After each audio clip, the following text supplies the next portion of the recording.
মার্কিন president Donald ট্রাম্পের উপস্থিতিতে শান্তি চুক্তির একটি যৌথ ঘোষণাপত্রে সই করেছে থাইল্যান্ড ও কম্বোডিয়া।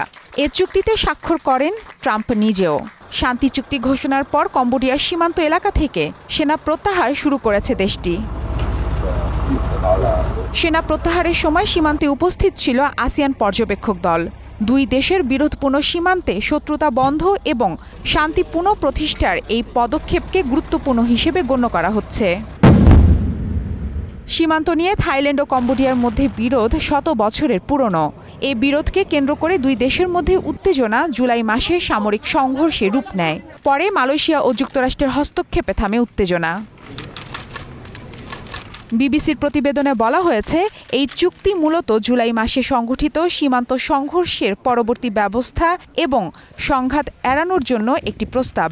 এতে সীমান্ত এলাকা থেকে ভারী অস্ত্র সরিয়ে নেওয়া, আটক 18 জন কম্বোডিয়ান সেনাকে মুক্তি দেয়া এবং সীমান্তে সংঘাত এড়ানোর জন্য কিছু নির্দিষ্ট পদক্ষেপ অন্তর্ভুক্ত রয়েছে। যদিও এই চুক্তি দুই দেশের মধ্যে শান্তি প্রতিষ্ঠার একটি পদক্ষেপ, তবে সীমান্ত বিরোধের মূল বিষয়গুলো এখনও অমীমাংসিত রয়েছে। তবে এই অগ্রগতিকেও গুরুত্বপূর্ণ বলে মনে করছে কূটনীতিকরা। মারফাতুন রুচি, স্টার নিউজ।